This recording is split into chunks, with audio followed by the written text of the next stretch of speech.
talking cinema from the glorious year of 1973. Yes, let's talk about it. I'd be, what the heck? I'd be, I feel like I found some real gems that I wasn't aware were from 1973, so I'm curious and excited to see which ones of ours line up and what we'll discover from the other person's list. Yeah, how you want to do this? You just want to read a list? I've got, now I had to stop somewhere, but I've got 20. But a lot of them, unlike, say, music, you don't, or at least I don't tend to, watch films, a lot, repeatedly.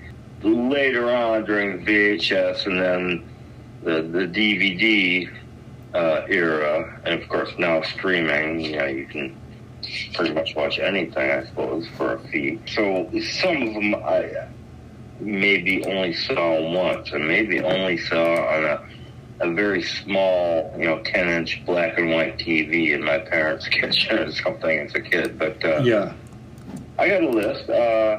Let's just see how it plays out.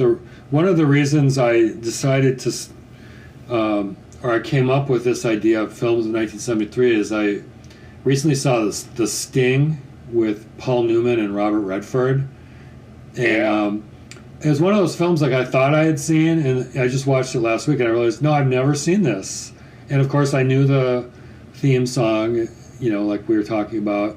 But it's actually a great movie. It's really, the acting from Robert Redford and Paul Newman is superb. There's lots of great character actors. The story, what the Sting is, kind of the whodunit, but it's not a classic whodunit. It's not a detective story, but they have like this scam they're working, which is the big sting. It was totally unexpected what it was. So it kind of had this great reveal at the end, and I was like, you know what? I've seen some other great movies in the last month or two from 1973. I think there's some gold to be explored there. Well, the year 1973 does feature at least 3 of my all-time favorite films. Okay. It does. Now, with the Sting, I just don't remember much about it. I think I probably saw it on TV, maybe edited initially, very young, after 73. And I think I probably rented it once back when, remember, Blockbuster and Hollywood Video, in the VHS era. And I just don't remember much about it. I remember it being very entertaining. Yeah. And great soundtrack.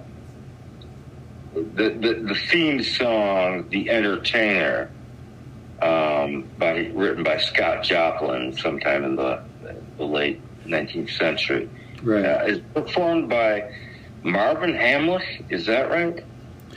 That I don't know. Marvin Hamlisch, I think, I could have this wrong, but it was actual top 40 music. It was just an instrumental, just piano. And it's a delightful melody, delightful composition. Yeah, I'm just looking it up here. The Entertainer it says on Wikipedia, is a 1902 classic piano rag written by Scott Joplin. Let's see, popularity in November 1970. It sold 100,000 copies because a recording came out called Scott Joplin Piano Rags in 1970. Billboard best-selling classical piece chart for 74 has record at number 5, which is interesting because it's really not classical. No. Marvin Hamlisch lightly adapted. Okay, here you go. You're right on money here. Lightly adapted and orchestrated Joplin's music for the 1973 film The Sting, for which he won an Academy Award for Best Original Song Score and Adaptation. His version of The Entertainer reached number 3 on the Billboard Hot 100, May 18th, 1974. Dude, can you imagine what radio with, me and, guys like Paul Westerberg, who glory in top 40 radio, as it was in the late 60s, early 70s, where anything could be on the charts, and there was no this great ghettoization of R&B or black charts or country charts or Yeah, can you imagine like if that song became popular today, like with all the formats, like where would you even play it? Exactly. I don't know anything about how radio operates these days. I hear a lot, an awful lot of modern music, at work, but I don't know. But for the film, I remember it being very entertaining and not underwhelmed or anything, but just thinking, this is a film that I should see, that I, kind of grew up with, certainly with, that theme song, The Entertainer. Yeah, I'd always kind of resisted it. I kind of inherently resist, like if a movie's popular or well-known, I just don't go see it. So I kind of just went to see it with like no baggage, and I just felt like, okay, this is just perfect casting. Robert Redford and Paul Newman, like in the prime of their lives, looking super cool, and it's like a confidence man movie. So like everything, spoiler alert here, but like everything you think is happening, like who's on the FBI, who's this, who's that, and in the end, people aren't who you think they are, and who's in on the confidence trick, and that's kind of the great pleasure of the movie when you find out who has scammed, who kind of like dirty rotten scoundrels in a way, where that woman. Have you seen that movie? No. Is that with Bette Midler? Not Bette Midler's in it, but Steve Martin is in it, and Michael Caine, and there's this one woman who like they think they're scamming this kind of beautiful ingenue, but it turns out she's actually scamming them. So it's kind of this these confidence type of men movies can often be a lot of fun if they're done in the right way. Yeah, I have seen it. Yeah, it calls to mind the Grifters with Angelica Houston, and which is a similar kind of thing. Based on a Jim Thompson novel, right? Yeah, that's right. Yeah, good call. Yeah. And who is the male lead? Wasn't it John Cusack in that? Oh, Cusack, yeah. He plays, he's Angelica's son, I think. Yeah, I remember seeing that in the theater and liking it at the time. No, I'm sure I just rented it back in the day of, rental videos. But liking it very much. So The Sting, yeah. I didn't put that on my list just because I don't have a heavy recall of it. It didn't, emotionally or psychologically, really, affect me, down the years, down the decades. So that is not on my list. Well, what else you got? Okay, the next one on my list, I got Serpico with Al Pacino. Yeah, that nearly made mine. Yeah, that's. That was. I remember discovering that just a few years ago because, he's known for Dog Day Afternoon in the early '70s, and I'm like, well, I've heard about Serpico, and it's been a few years since I've seen it, but just primo acting by Al Pacino, and I guess he spent time with the cop that it's based on. It's based on a New York City cop who's trying not to be corrupt, right? And the punishment he receives, but just great acting by Pacino again in just the prime of his career. Yeah, it's a pretty intense film. Yeah. Is that on my list? Yes, it is. That's number 8 on my list. Serpico? Yeah, yes. Nice. I agree. Yeah, Pacino's always great. He's one of those people like De Niro or Nicholson. They're just great to watch no matter what they're in, really, just because they're really good. They're really good. And they're versatile,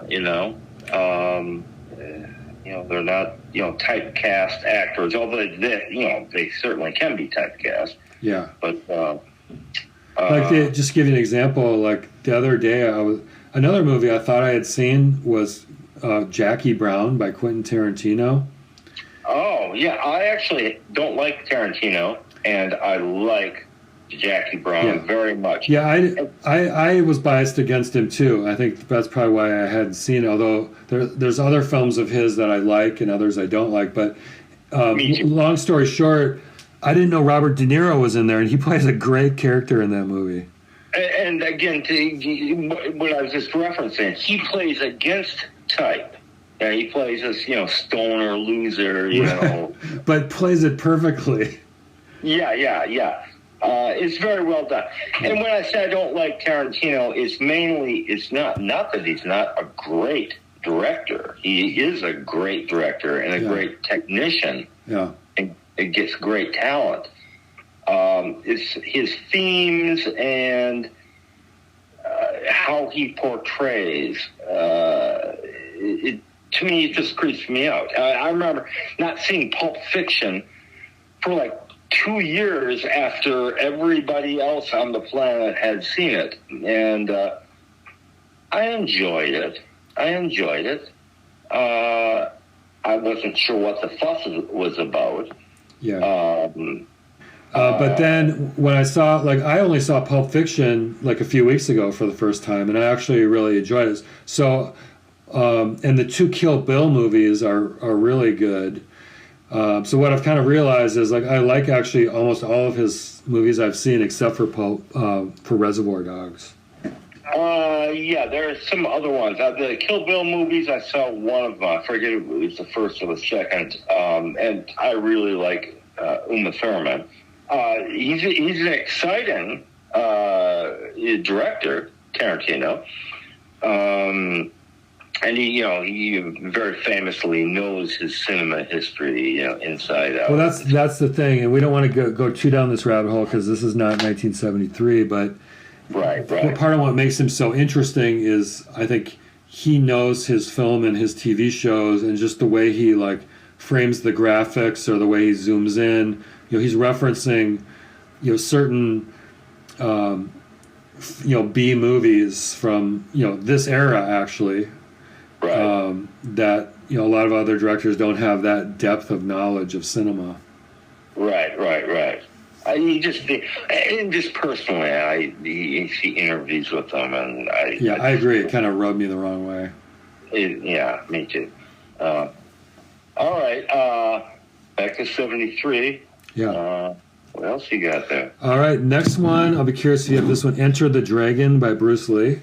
Yeah, I got that on there too, and you have to. Nice. You're right. And there's so many. So many, and you're just trying to do a little research before a conversation. Maybe you know this. He died like a month before this was released, so it was already in the can. He had already filmed all the scenes. And this is what broke him as an international star after all those years of hard work as the Green Hornet TV show and his first martial arts movies. This was the one that made him and put martial arts on the map as a global cool thing.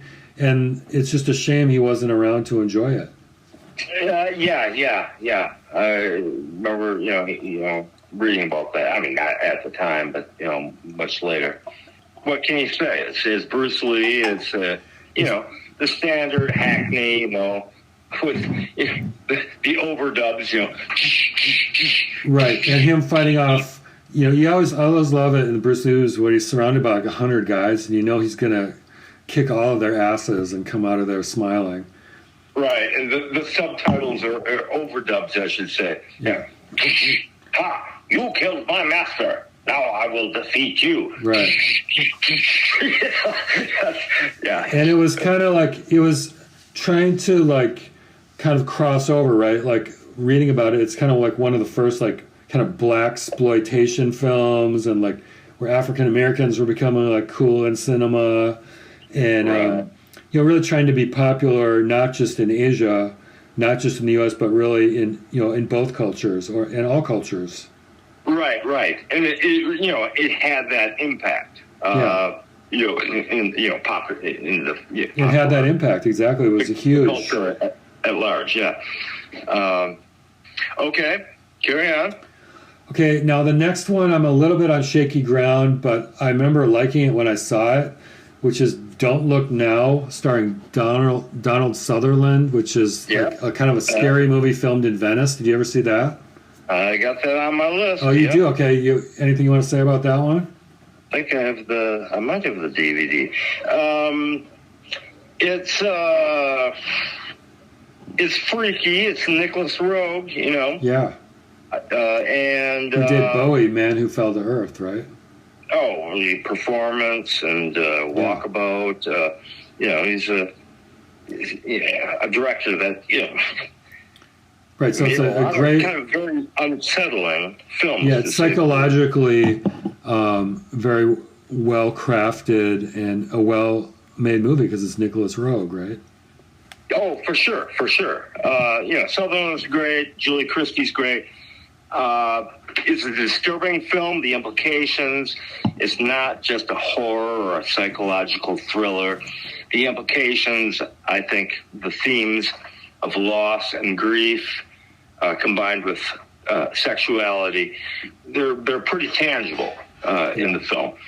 It bears repeated viewing. Yeah, that's a pretty, the big country, Jesus, Big Audio Dynamite song, E equals MC square. Yeah. From the first album, it's referencing, Mick Jones and Don Letts. They're referencing a lot of their favorite movies, including several Nicholas Roeg films. And one, line starts, met a dwarf that was no good, dressed like Red Riding Hood. You know the song, right? Yeah, was that from Don't Look Now, that referencing? Of course, yeah. Oh, yeah. Okay, I didn't realize that. Very interesting. He references performance, references Man Who Fell to Earth. The lyrics are very, and of course, Mick just spits them out. It's like a rapper. Yeah. Great singer. That's so cool. I didn't realize that connection on that one. Yeah, I knew they were known for using samples of dialogue and so forth for movies, but I didn't know he was name checking in the lyrics that movie. Well, they're big cinema fans, just like the Clash were, and not just the music was cinematic, but the themes often were reflected. The Clashes. The Scorsese's were Taxi Drivers, and pretty obvious one from the Combat Rock album. And anyway, let's not go there right now. Yeah. Good call there on Don't Look Back. Don't Look Now. Yeah. Right, Don't Look Now. Yeah, Don't Look Back's a different one. Not to be confused with Don't Look Back by Bob Dylan, the Bob Dylan documentary. That's Haskell Walker, yeah. Next one I got is Live and Let Die, the James Bond film. Yeah, I got that on there too. Yep. That was Roger Moore's first film, I believe. Okay. 007. And it's been a while since I've seen it. Part of why I'm picking it is because Paul McCartney did the theme song for it. I'm sorry to interrupt, but I just love the heck out of the song. I really do. It's just when that came on the radio the first time I heard it, because that was top 40. It must have been, because that was the first place I heard it years before it was on an album. Yeah. And so I just love it. But so I actually probably didn't see the film in '73. I was 9 years old. Yeah. But when I did, it's like Roger Moore. Sean Connery's great. He's Sean Connery. What are you going to do? As 007. My favorite Bond. My favorite Bond, Sean Connery. But Roger Moore was an excellent Bond and very different from Connery. Yeah, I've really grown to like Roger Moore. Did Bond very well. I think he was considered a little too something. A little too proper or something. Say again? A little too proper, perhaps. Exactly. A little too proper, a little too BBC, a little too aristocratic or, upper crust. compared with Bond. The most recent guy, what's his name? Pierce. No, well, Pierce Brosnan played James Bond, but the most recent, which is done now, is Daniel Craig. Have you seen any of those? Yeah, I guess it was Craig. Craig, I've only seen one, and that's the guy I was thinking of, not Pierce Brosnan. I thought he was excellent, and he's down in the gutter. He's got that edge. Yeah, he's definitely not a nice guy. Right. I thought he was excellent. I forget which one I saw. It was, I don't know, 10 years ago. Or whatever. No, I agree. He's very good, Bond, and I think his run is done.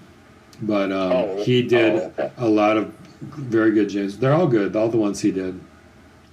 Yeah, it's a great franchise, Fleming is obviously a great writer, had really, really interesting stories to tell. The whole Bond, series, cinematically, I can't actually say I've read one Ian Fleming novel. I want to read some. Apparently, and this kind of, I guess it's kind of good, but it's also kind of sad because you're kind of removing the original voice of the author. They're rewriting. I guess there's a lot of racism in the Ian Fleming movies, just as a product of the time, and they're rewriting them to erase that. Yeah, just like they were doing with his mate Roald Dahl. They both worked at the NES early version of MI6 during the Second World War. Yeah. Roald Dahl was also an intelligence officer with Ian Fleming, and they had some pretty interesting experiences. They were, based in Washington, D.C., essentially to spy on the U.S. government, the State Department. Interesting. And of course, Roald Dahl went off in a different direction, but is also a wonderful, wonderful writer, and not just his children's books, but his adult books, which actually, some of them, particularly short stories, are very adult. Okay, so anyway, you got, Bond, Live and Let Die. What's next? Okay, so the next one I've got is Charley Varrick, starring Walter Matthau. You probably don't know that. Do you know that movie? Probably not. I'm thinking. I've always liked Matthau. Let me just kind of recap it, because this is another one of the other movies that made me think the 1973 theme, because the movie's so great. He's basically another con man, bank robber in New Mexico, and the movie starts, he's dressed like this old man with gray hair, and he's got a cast on his leg, and can I cash this? They go in his local bank. Can I just cash this check?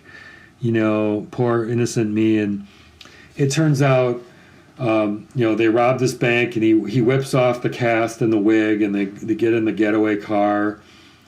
And then it turns out he's in way over his head, and not only are the cops after him, and they seal off the border of the state, but he's pissed off the mafia, because they control certain banks, and it's how is he going to get out of this kind of thing? And just brilliant acting by him, and a cast of other actors that aren't as well known, but it's just a really great, fun movie. Kind of probably not that well known, so I just wanted to mention it. Yeah, it rings a bell somehow. The name is what? Charley Vivek? What? Charley Varrick. Varrick. Okay, I'll definitely look that up. It seems to ring a bell. Mm-hmm. Maybe I have seen it. And if you like Walter Matthau, you'll love this. Yeah, I love Matthau. Yeah, he's great. One of those guys who just watch, sort of a lesser version of, say, De Niro or Nicholson. Or, right. That's right. Just they're fun to watch. Yeah, they're just pitch perfect, and when they get the right role, you just get right into the movie. Yeah. All right, so the next one, I would be surprised if it's not on your list. This is maybe my top movie of 1973, The Harder They Come, starring Jimmy Cliff. Yeah, I got that, and it was actually released in '72, but the U.S. release wasn't until I think January of '73. Right. Okay. So we're going to grandfather that one in. Yeah, definitely. Right. I think I've got a couple on my list, and that's one of them. And there's, much like it's got a parallel with Enter the Dragon. You know how Enter the Dragon, we were talking about how that kind of brought martial arts and kung fu and Bruce Lee to the world stage. Well, I think The Harder They Come kind of brought reggae to the world stage, right? In a massive way. Yeah. A really massive way. Reggae, as we know it, the term reggae was pretty new. It was, Toots and Maydaws, right. the reggae, who coined the term. But his roots were in, what we call ska, or, back in Britain, rocksteady or blue beat. And by the late 60s and very early 70s, they're slowing down the tempos and just a little bit. Toots Hibbert, the late great Toots Hibbert, very great.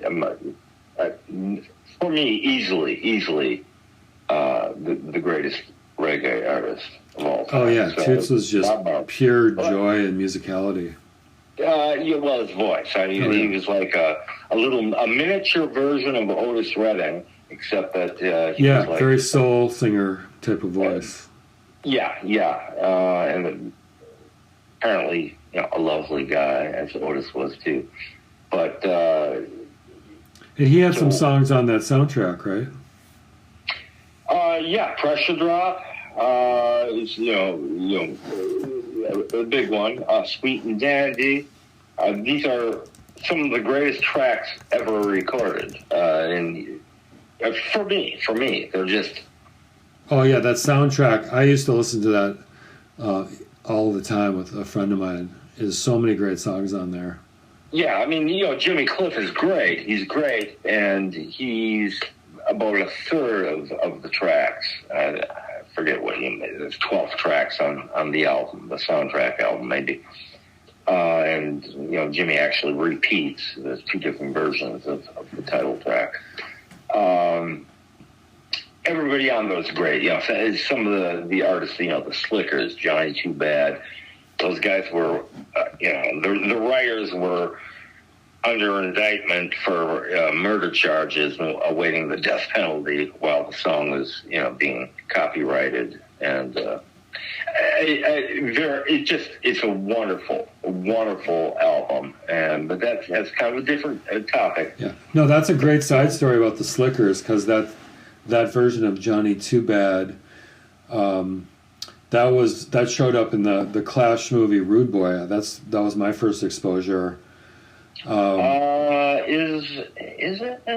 Doesn't Paul play it in his hotel room or on that boombox or something like that? Lying on his bed and having a little drink, right? And he has his boombox next to his bed, and he puts it on. He turns the volume up. Or, walking down the road with a pistol in your hand, Johnny, you're too bad. Oh. Beautiful stuff. Yeah. Now I'm looking at the Wikipedia entry for the soundtrack, and it says, much like you and I were saying, the soundtrack album played a major part in popularizing reggae in the United States and the world beyond. The film itself preventing the genre from remaining isolated phenomenon in Jamaica. In 2003, it was ranked 119 on Rolling Stone magazine's list of 500 greatest albums of all time. And just looking at the soundtrack, it's like half Jimmy Cliff, but then it's got Pressure Drop, it's got 007 Shantytown by Desmond Decker. Wonderful. Israelites was it was the first major reggae or ska. That was Desmond Decker. Desmond Decker and the Aces, yeah. Rivers of Babylon by the Melodians. Yeah, sure. Yeah. Draw Your Breaks by Scotty. I'm gonna have to. I don't remember that one, but that's the Scotty track. Okay. And I don't know anything about them, the band or the artist, except that one track, and it's just it makes me choke up every time I hear it. And why? It's not particularly profound, yet it is extremely profound. Yeah, there's songs with there's another song where he's singing two different. I think it might be Sitting in Limbo. Correct me if I'm wrong. Where Jimmy Cliff is singing two different parts at the same time that don't really go together, but in the left and right channels of the stereo. But it just somehow works. Yeah, I think there's two versions of Sitting in Limbo and two versions of the title track, The Harder They Come. Well, you're looking at it, so you can tell. If you're there's a bonus. See, you're probably thinking of the bonus reissue disc. No, I'm not. I've never. That went out of print so long. You're right. The album finishes. Side 1 finishes with The Harder They Come, and side 2 finishes with The Harder They Come alternate. Right. But for Sitting in Limbo, isn't there two versions of that? Not according to this. Oh, okay, maybe I'm. I'm just wrong. But there are two versions of You Can Get It If You Really Want. That's the first song on side 1, and then the second to last on side 2. There's a partial instrumental of it. Okay. I'm just confused. Every note of that album, the original release and the reissue with the bonus disc, every track on there I know and love, but I've never bought it because it's so bloody expensive, on Amazon. But every note of the original album, and I'm not, it's not hyperbole. It's literally every note is ingrained in me. I just love it. No, same here. I had a friend in college who used to play it in his car every time we got into the car. Now, I noticed the bonus reissue's got 18 additional tracks. So were those all in the movie as well, like Guava Jelly and? No, they were not. Okay. No, I don't think any of them were. Two Tomatoes has. I can see clearly now. Johnny Nash. I don't think that was in there. They're just putting a bunch of hits in there. That's a great song for Cherry O Baby. Say again? Cherry O Baby's on the bonus disc by Eric Donaldson. The original, and I was introduced to that by possibly one of my top 5 Stones albums, Black and Blue. Right, that's right. That's a great version. With Billy Preston, right? Billy's on that, yeah. He's all over that album. But that was considered very clunky. A lot of people didn't like the record. Mm-hmm. It got bad reviews when it first came out. But nowadays, I like people revisit. I just love it, But that's the version. So when I actually heard Eric Donaldson's original of Cherry O Baby, I was a little disappointed because I liked the clunkiness of how the Stones did it. It's so hard and it's interesting. I recently, yesterday, I heard the original version of Don't Let Me Be Misunderstood by Nina Simone. And it's kind of clunky. It's like the rhythm is not steady throughout the song. And like the Elvis Costello version from 1984, I like much better. It's actually, he had time to kind of digest how he wanted to arrange it. So sometimes the remake, and a lot of times this happened with the Beatles too, like Words of Love, Buddy Holly. I like the Beatles version better. Jethro, this would be an excellent topic. Here's a topic right here, right? Cover versions that trump, sorry to say the word Trump, but that are better or that we like better than the original version. I think we just stumbled into our next topic. Nice. Okay. All right. Next? Yeah? I'm curious if you have this one on here, the Jimi Hendrix documentary. No, I actually was looking that I was looking at that, the entry for it, and I don't remember that. See, I remember, it's been a few years, I've seen it a couple times, but that's got the classic, obviously they were filming him, I don't know if it was for a documentary to come out, but there's great footage of him like playing a 12-string acoustic guitar. There's interviews with Mick Jagger and Lou Reed and all these talking heads, and it was just 3 years after he had passed, so much like these other films that kind of blew something into global proportions, I would imagine this documentary helped really popularize Jimi Hendrix's legacy and music after the fact. Yeah, I only discovered this just within the last week or so, researching, our topic today. Yeah. And so I'm sure. And I think it's available on YouTube. I'll definitely be, looking for it. But it seems like it's a classic sort of documentary. It is. It's one of the first great music documentaries, I would say. Yeah. I was never a big Hendrix fan until, recent years or decades.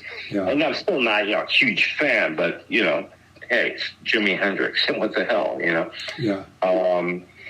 So I didn't have anything against. Well, I was just unaware of it, and certainly in 1973, at 9 years old, I was not privy to that sort of. Yeah, well, I can't say I'm younger than you. I didn't see it at the time, but I remember I think they played it on MTV or something like that. No, good call.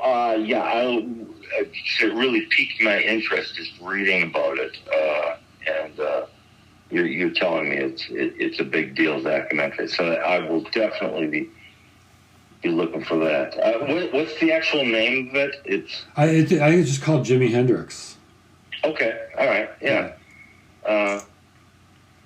Okay. All right, next I got The Exorcist. Dude, that's one of the... Okay, well, yeah. And I just have to put the caveat on that.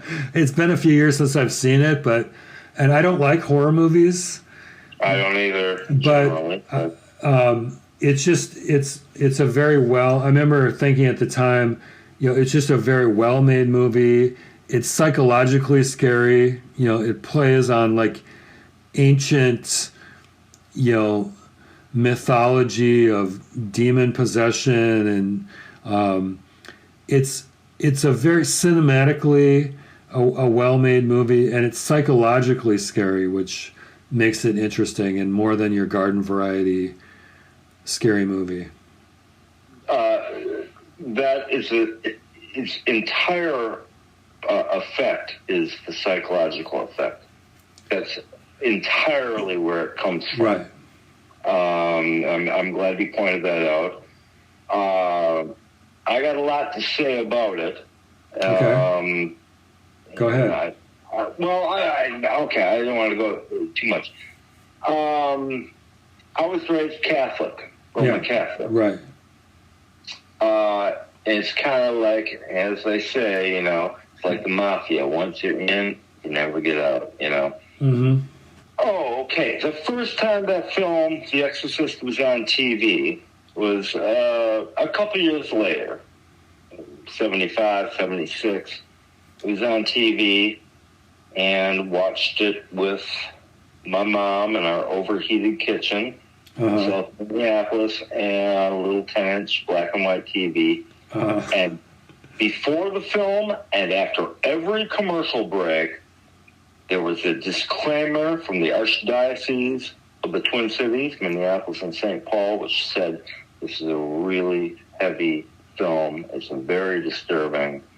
Extreme viewer discretion is advised.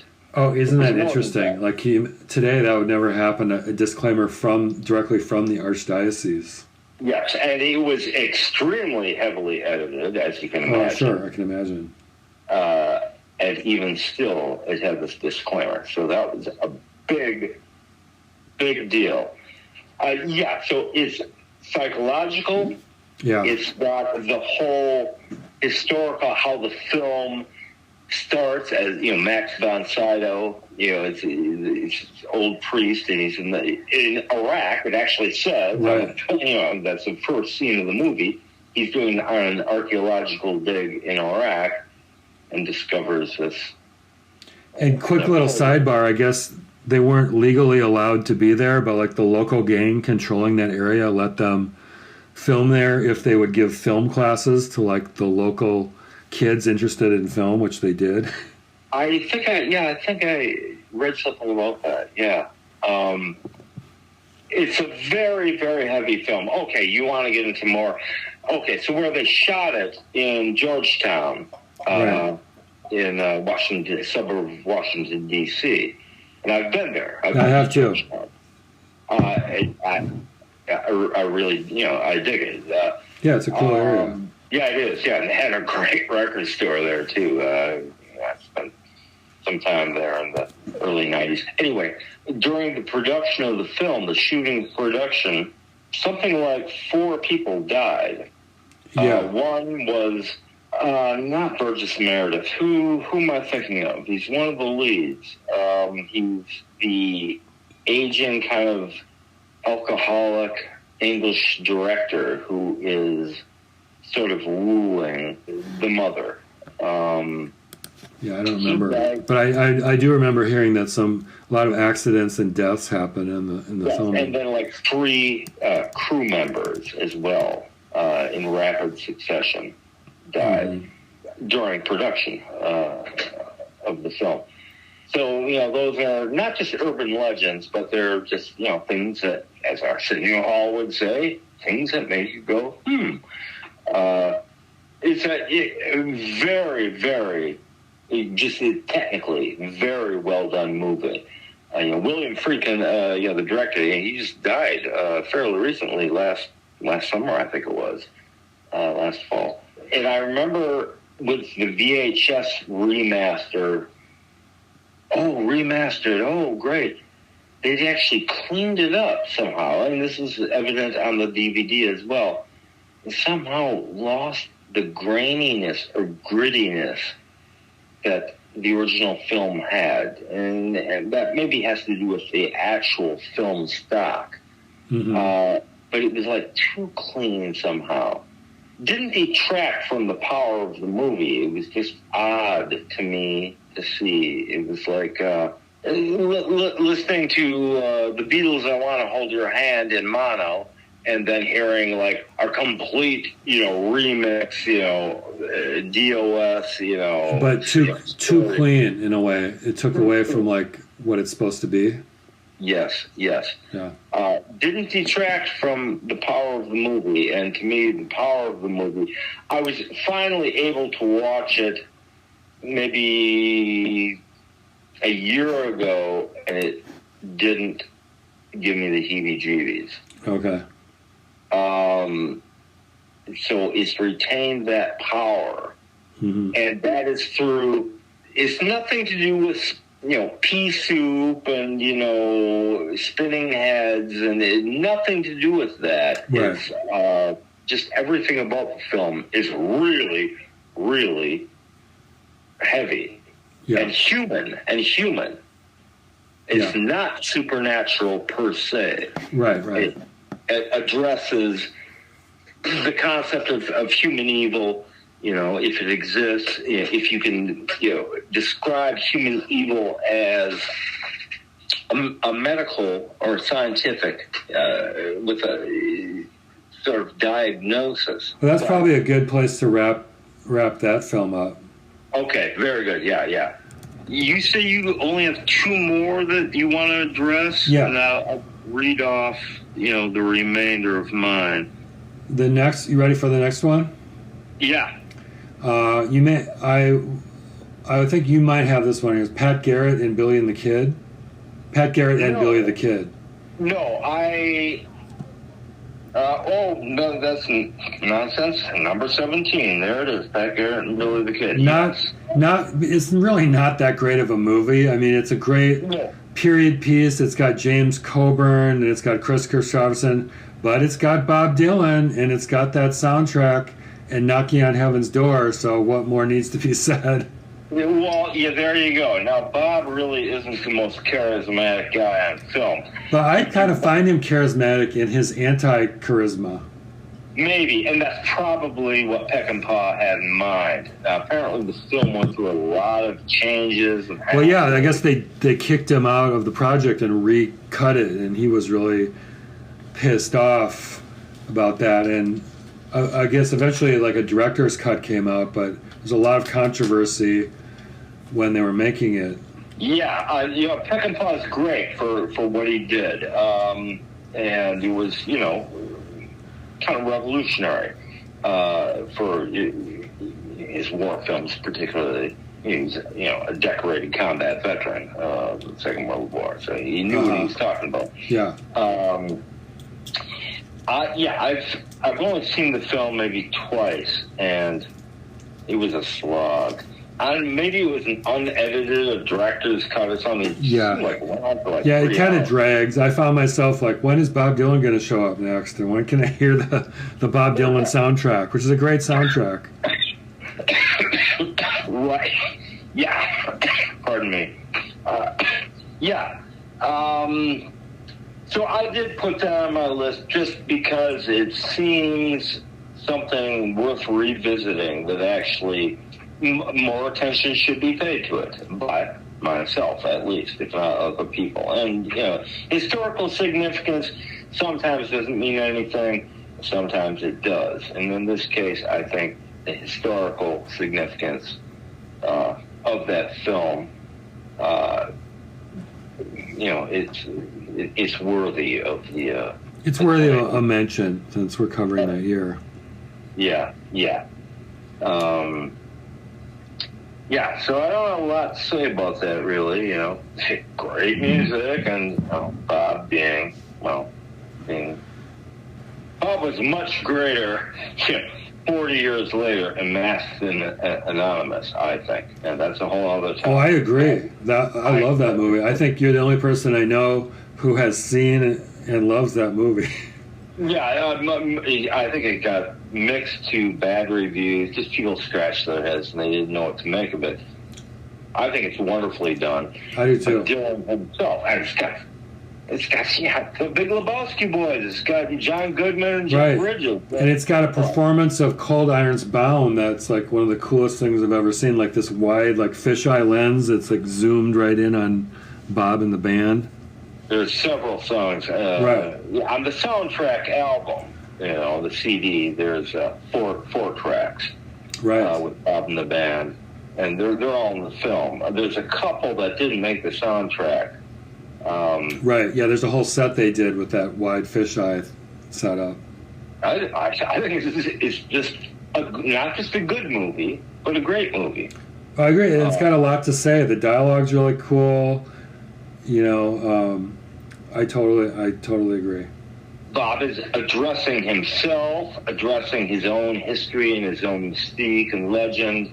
Yeah. And the whole idea of pop stars being, saviors. Just toying with having fun with the myth. Right. But it doesn't distance itself from the real hardcore realities of the world, which are usually involve violence, either economically or actual physical, young men with guns, as the saying goes. But okay, anyway, that's years later. That's a whole nother year, man. So yeah. So Pat Garrett, Billy the Kid, it's on my list. Okay, what else you got? All right, so the final movie I have, I'm looking at Wikipedia. It came out in 1972. It says here 72, but on a lot of the lists I had, it was 1973, so I'm just going to put it on here. Last Tango in Paris. Yeah, I got that too. Yeah. Now, I think Marlon Brando is kind of an annoying jerk in this movie, but I think Maria Schneider is just so charming, and it's a Bernardo Bertolucci movie. He's a great director, and it's just, you know, I love Paris. It's got a certain vibe to it. It's Europe. What more can you say? Brando, I think he's an annoying jerk in real life, and frankly, right. I think he's overrated. Very. I agree, especially in this movie. I just read. I read a description on Wikipedia or whatever within the last week when I was prepping for this chat, and the theme behind of grief and loss and how that combines with sexuality and desire, similar to what we addressed earlier in Don't Look Now, the Donald Sutherland one, the Nicholas Roeg film. So that's a very, very interesting theme. But I just don't recall getting any real feeling off it. Last Tango in Paris. Yeah, it's a little bit detached. Yeah, maybe it's meant to be. I think maybe it's meant to be. Like, you're trying to, live a certain type of lifestyle, but there's a certain price you have to pay in terms of detachment. And yeah, it certainly deserved. That was the real big deal. 1973, well, 72, but 73. Yeah. Box office 96 million, budget 1 million, so it certainly made a lot of money. Yeah.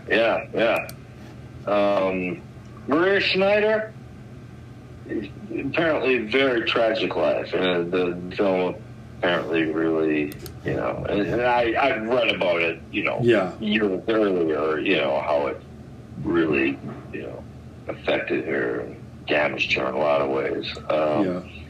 Should I just read off the remainder of my list? Now, before you do that, I've got a kind of an honorable mention list of movies that I have probably seen, but is so long ago I didn't feel like I could put them in my list because I couldn't really say much about them. Okay, good. Yeah. Or movies that when I went through the list, I want to see because they're supposed to be great. So let me just, in like 1 minute, I'll just read through this list here. Yeah. There's a movie called The 7-Ups, which I don't even know. Me too. I think I may have even seen it. Roy Scheider's in it. Yes. Yes. Looked really good. I've seen some other movies from him in that era that are great.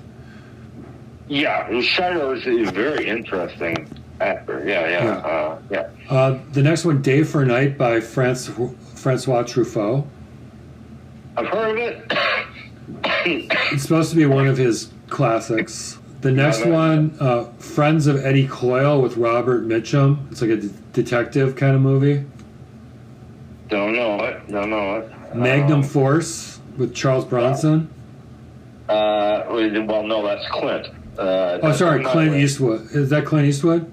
That's his second in the Dirty Harry films. Okay, I think I have seen that then. That was pretty good. Featuring David Soul, who just died a couple of weeks ago. No, I did see that relatively. That was a good movie. The Clint Dirty Harry films are, if you like that, you love them or hate them. Yeah, no, I do like that. I went on a binge where I watched all the Sergio Leone Westerns, and then we did the Dirty Harrys in chronological order, and I thought they were, if you're into that, like you say, if you're into that character, no one does it better than Clint. Right. Well, he also happens to be a great director in his own right. Yeah. That'll come later. But okay, I've got Magnum Force. Okay. Yeah. Wicker Man. I got that. That's a pretty heavy-duty psychological. Yeah. Now I know I've seen that as a teenager, and it's continually referenced all over the place. But because I haven't seen it in so long, I don't really have anything to say about it. I've seen it. I don't have to own it on DVD, but I've seen it several times. Owned it on VHS, and it's a psychological thing. It's got the historical and cultural aspect as well. Informs it of this odd little community that this, London, policeman is not used to, even though it's not that far away. It's just right, and it's like the islands in Scotland or something like that, Right, it's like ancient mythologies and rune stones and ley lines of the British Isles type of stuff, right?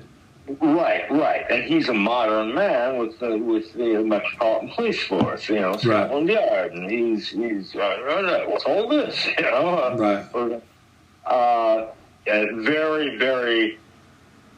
Well, it's frightening. And of course, it's one of those films, kind of like a Hitchcock thing, like Psycho or something, where like, oh shit, the hero's not supposed to die. Indeed, the hero does that. And plus, you get to see the future Mrs. Rod Stewart, Burt Eklund. You get to see. Right. Yeah, I do remember that. Always, memorable. Yeah, that's a great one. The Wicker Man, yeah. The next one, I can almost bet $100 you have on your list. Mean Streets by Scorsese. Oh yeah, that's number 2. Okay. We'll loop back to that one. Sleeper with Woody Allen. I got that on there too. I don't remember much about it, except it's funny as hell. I know you're not supposed to like Woody Allen anymore. No, I do. I think we can separate the man and his art. A lot of brilliant films by him. Brilliant writing. Right. Very funny. A lot of his early films are really funny, of course, because he's a comedian. He's a very funny guy, and a great director, and actually a fine actor playing himself, Woody Allen. So yeah, right. Sleeper, I've got that on here. Yeah. Amarcord by Federico Fellini. I may have seen it. I'm sure it was so weird that I confused with many other Fellini films. Just don't remember specifically. I think I've seen it, but I don't remember anything about it. A lot of Fellini films just kind of blur in my mind. It's just Last American Hero, about a NASCAR driver, starring Jeff Bridges. Yeah, I remember the film, and I like Jeff Bridges very much. Even as a young actor. I think I've seen it. I don't think I've seen it. I noted it because I like Jeff Bridges, so I thought, I wanted to see that. Yeah.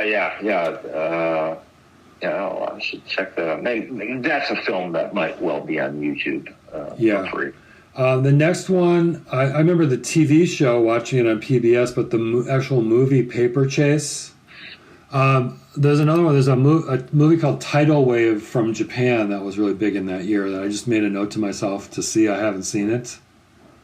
Magnum Force. And there's another Clint Eastwood movie from 1973, a Western, High Plains Drifter, that I thought I had seen, but when I watched the trailer, I don't think I've seen it. Yeah, I've got that on there. That's one of, he directed that as well. He was, coming from, the Sergio Leone, spaghetti Western things that he'd been doing with Leone. Yeah. And, but that's his own film, and it's really dark, really creepy, really scary. Yeah, I was reading about it. That one sounded pretty dark. I don't know if I'd like that one, but anyway, I just put it to maybe check out. And then the final one is, I thought I had seen Oh Lucky Man, starring Malcolm McDowell. Yeah, that's another one. I can't remember. That was a big film. And I thought, the reason I thought I'd seen it is he's revamping a character. He was in a movie called If, and it's If ... from 1968, where he's playing like a disaffected public school boy. And I've seen If, and I've seen Clockwork Orange, but I don't think I've seen Oh Lucky Man. But looking at the trailer, it's also got Helen Mirren in it. So I think that would be worth checking out, but I don't think I've seen it. Yeah. That's one I've heard of all these years, and it seemed like an adult movie, adult meaning not sex and violence, but adult themes, actual mature themes that I wouldn't be able to understand. Right, yeah. It's about the man and the system and whatever. Yeah, but That's definitely one that I want to see. That might be on YouTube for free. Yeah, maybe. Could be. Well, okay. Over to you. That's the end of my list. Okay. I've got Badlands, Terrence Malick's, maybe his first movie or second movie. Charlie Sheen, Sissy Spacek. Oh yeah, I have seen that. That's a great movie. Not Charlie Sheen, Martin Sheen. Yeah. And Malick he's a great, he only has like literally something like 4 films to his name. Yeah, but you're right. Yeah, I had I didn't put on the list because it's been a while since I've seen it, but I remember thinking this is a great movie, and he really captures like the open plains so well. Yeah, he's a great, cinematographer. He used great cinematographers. And that had to be one of Martin Sheen's first big breakout roles, I would imagine.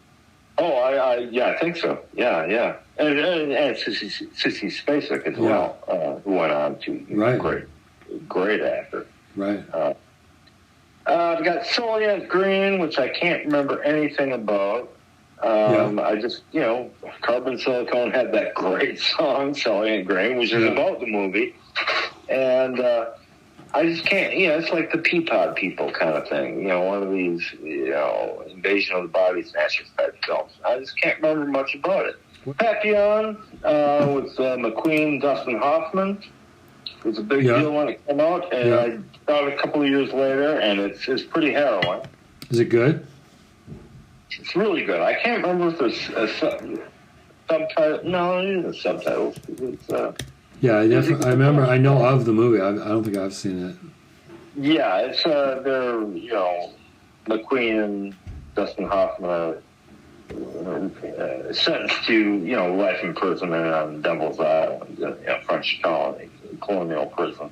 Okay. And they basically try to figure out how to survive and then how to escape. And it's pretty harrowing. Wonderfully shot.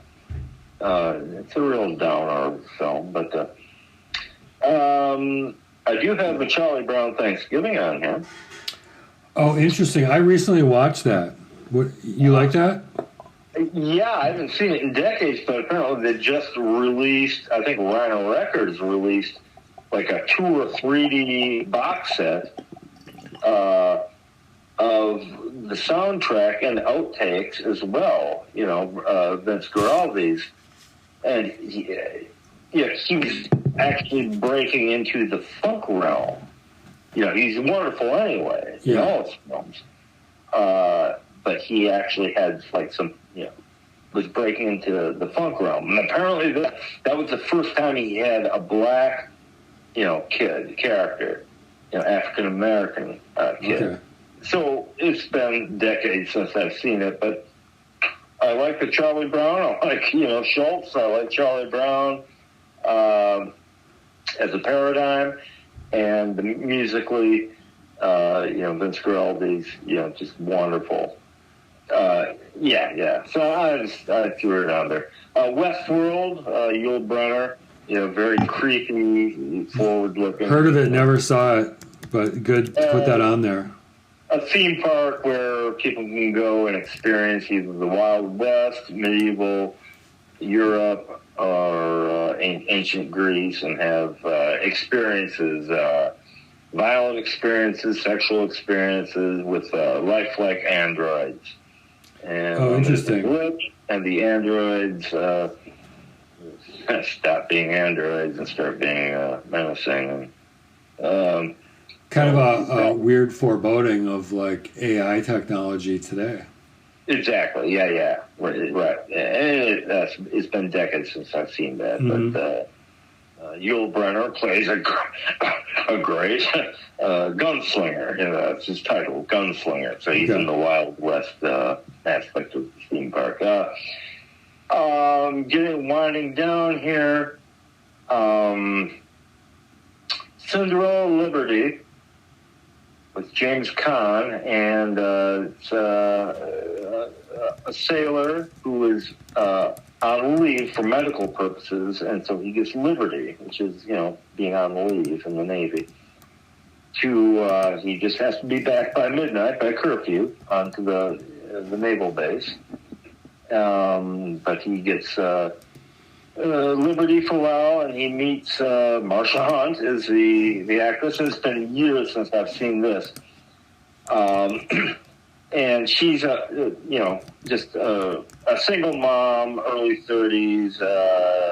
She's a hooker, and she's got a biracial son, mulatto, half black son, 10 years old, something like that.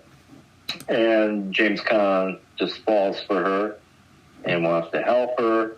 And his time is running out for Liberty, for his medical treatment. Based on a book by a guy, now I had to look this up, Daryl Hoskinen, something like that. Oh, yeah, I'm looking at the Wikipedia right now. Ponnickson. So, the other film that was made from one of this Ponnickson is one of my all-time favorite films of all time. And it came out that year. What's that? And it's called The Last Detail. The Last Detail? The Last Detail. Okay. Jack Nicholson, Randy Quaid. Jack Nicholson and Otis Young are two lifer sailors as opposed to Vietnam. Oh, yeah. And they get elected to do shore patrol, basically MPs, military police. Well, shore patrol, the naval equivalent. So they get issued armbands and 45s, and their job is to take Randy Quaid, who's just not fit for anything, never mind military duty. And he's been found guilty of stealing $40 from a fund, a charity fund that happens to have been the rear admiral or the commander of the base's wife's personal charity. And he gets sentenced to 8 years hard labor at Portsmouth. Okay. Naval prison in Maine. Their job is to take them there by bus. They realize, well, we could get there in one day, but we have a whole week to do it. Well, we're going to have some fun, because they give them per diems, cash, and then they come to feel sorry for Randy Quaid. Yeah. Had to show him a good time. It's extremely moving, extremely funny. It's one of my favorite films of all time, never mind 1973. Oh, yeah, the cinematography by Vilmos Zsigmond, which is one of the greats. It's a Hal Ashby film. Hal Ashby is one of the great directors of all time, in my book. This is that famous poster with Nicholson with his shirt off with the cigar and the hat. Yeah. Full of one-liners. It's one of those films, if you're a serious film buff, kind of like Taxi Driver or whatever, where you can quote, half film, it's one of those kind of things. And Nicholson is over the top, complete, Jack mode,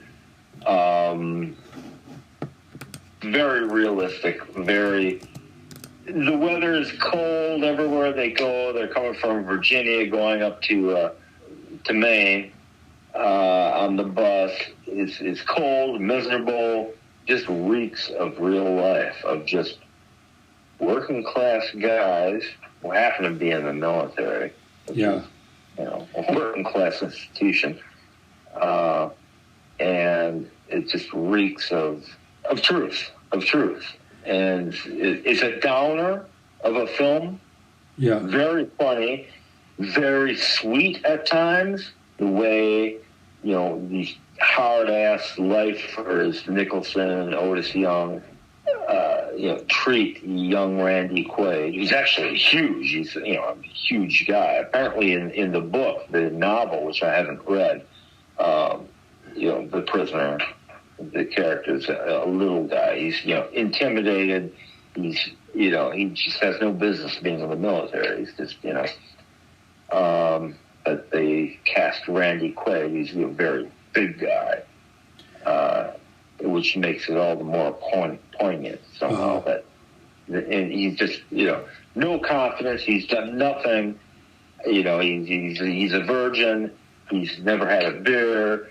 He just, you know, they take him home to see, you know, to his mom's house, you know, single mom. She's not around. They go in.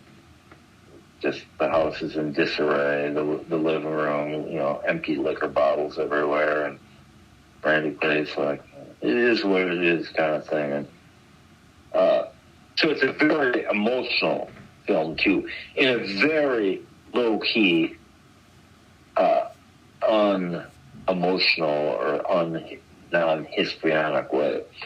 That's great. You described that very well. Can I take us on two little sidebars based on the stuff you just said?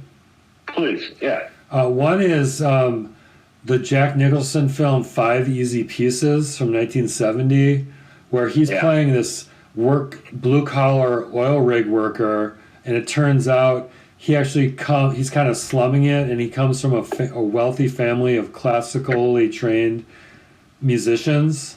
Right. Have you seen that? Oh, yeah. That's a great movie. I don't think it's as great as its reputation. It's one of Nicholson's first breakout films. Yeah. And so I think its reputation is greater than the actual film. And I don't mean that to be an insult knocking the film. Yeah. He's definitely the big presence in that film. Yeah, but he just got so much greater as an actor, as a character actor throughout his career. Well, anyway, I think I would say The Last Detail would be maybe his first truly great role. Yeah. I'm not knocking 5 Easy Pieces. Yeah. Okay, well, great. I have The Last Detail on my list. I look forward to watching it because I thought 5 Easy Pieces was a great film. And then my other sidebar is 2 nights ago, you were talking about James Caan earlier. And 2 nights ago, this film almost made my list, but it was 1974. It was The Gambler. And James Caan plays this college professor who's teaching like Dostoevsky, but at night he like is betting all his money on poker and the horses. And he can't stop gambling and getting into lots of dangerous situations with very dangerous people because of all the money that he owes to people. This rings a bell. It seems like maybe I've seen it. It's a really great movie. It's just called The Gambler. Okay. I always thought Caan was a very appealing actor. If you like Caan, this is vintage Caan. Yeah. There was a film that came out in, I think, 1977. I had, my first paper out, and it's like, wow, money! Holy cow, I've got money and all the things I can do with that. Yeah. In 14, and it was a film called The Killer Elite. And it was something to do with Caan was like an assassin or a mercenary. The other thing with the Gambler, it has Lauren Hutton in it, who's in her prime in 1974. So she's plays as like his girlfriend. Oh yes, with her great gap tooth. Thing. Yeah. Oh yeah. Was it the Killer movie, or is it another movie you want to talk about? No. It was. There was a couple things that you had recommended that. The Mathau film, Charley Varrick. Charley, Charley Varrick, Varrick. All right, man. But what are we doing here? Okay, so what else you got? You want to talk about Mean Streets? What is there to say really about it? That's kind of Scorsese's introduction. Not by no means his first film, but his introduction into, his kind of raison d'etre for many years and New York City gangsters. So, you get De Niro and, the great Harvey Keitel. Yeah. What can you say? The scene they're walking into the bar, you got, Jumpin' Jack Flash playing, and the film is slowed down as they're walking in, And you just, musically, just, and how Scorsese, how he used popular music, just brilliant at it. But so there's not a lot to say about it. I don't have anything to say about Mean Streets. It is what it is. Do you think it's one of his better films? It's the De Niro. Say again. Do you think it's one of Scorsese's best films? Oh, by all means, but like how, that's like saying your top 10, Stone songs or your top 10. Maybe it's just so vintagely great Scorsese, that's why you don't have a lot to say about it. It is perfect, like, that's what he does, right? Like the street life just brought to life in cinema in the best way possible. That's what I mean to say, yeah. There's really not, okay, De Niro, he's a chump, he's Johnny, Johnny Boy, and he's, so he's not a big time gangster yet. He's just, the street punk that everybody hates. Keitel he's not a made man yet, but he's, higher on the food chain of gangsters. It's one of those films, like so many, Scorsese films with, De Niro, Keitel, Joe Pesci, where, the dialogue, these lines, he can quote them, and,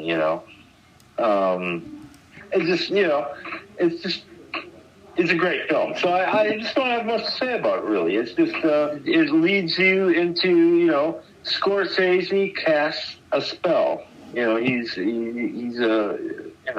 real sorcerer that way as a director. And so, they're not always pleasant. They're often, hyper-violent and, very unappealing people who you don't want anything to do with in real life. And, but he's just a great director. Still is to this day. So it brings up an interesting topic. We were talking earlier about Quentin Tarantino, how he can be hyper-violent in an unappealing way. But there's some different way that Scorsese is treating violence that you find more acceptable, maybe because there's some kind of moral compass in his films that Quentin Tarantino doesn't have? A certain humanity. A certain humanity. Think of the scene in Taxi Driver when De Niro, Travis Bickle, he finally goes to the house where Jodie Foster is being held, and Harvey Keitel is her pimp, right, Matthew. Yeah. With his long hair and his fedora hat. De Niro's character pulls one of his several pistols that he has on him, and suck on this, and he shoots him, shoves it right in Keitel's belly and fires. And what you hear is, it seems realistic. It's like Keitel's character goes, "Ooh!" Yeah. You might think that's something that like a child would do, or something. You're like, "Ouch!" Somebody's saying, "Ouch!" Yeah. That's the first reaction. It's really immediate. It's not glamorous or anything like that. And of course, he survives. Keitel's character survives. He comes back in the house later and tries to, kill De Niro. But so the violence is unglamorous, surprising, not sexy. I hate to use that term, but that's the currency that Hollywood has used for over half a century. It's genuinely surprising violence. Mm-hmm. And there's still some stuff I can't abide to watch again. Goodfellas, it's a great film, but the guy in the back of the trunk of the car, he's not even shot, but he's still alive, and take him out, and Joe Pesci, beats him with a baseball bat, and some people think that's like kind of funny because it's so, I don't know, over the top, and the language that they use. And Joe Pesci's a fine character actor. He's actually a very funny guy. Think about him in Goodfellas. Yeah. or Casino. So there can be some funny things, but it's very distinct from the irony that Tarantino uses with his violence. Right. It is different. I agree. Maybe I should just leave it at that. Yeah. No, it's a hard thing to put your finger on. You did as good a job as any. Yeah, well, Scorsese has somehow, and Mean Streets really isn't. I mean, it's violent, but not as far as bloodshed. It's like, I think, one person gets shot in the whole, or two people maybe, and one of them dies, or maybe none of them. I can't remember. I've only seen it 10 times. I need to see it the 11th time. And he's continued to do these great music documentaries. Like he did the George Harrison documentary. I think he did another music one recently. I forget what it was, but he keeps a lot of irons in the fire simultaneously. Did Stone Shine a Light from 2006? Yeah, that was great. All right, man. Where are we at? Are we at a? Do we get through everything on both lists? Yeah, I think for me, I mentioned all my stuff. Okay. I think we can wrap it. We can wrap it up soon then. Last Detail, man, you got to see it. I definitely will see that. I've seen that movie around, and you see that poster all the time, so I'll definitely check it out. Anyway, a great film. I think you'd really like it. Okay, that's all I got there.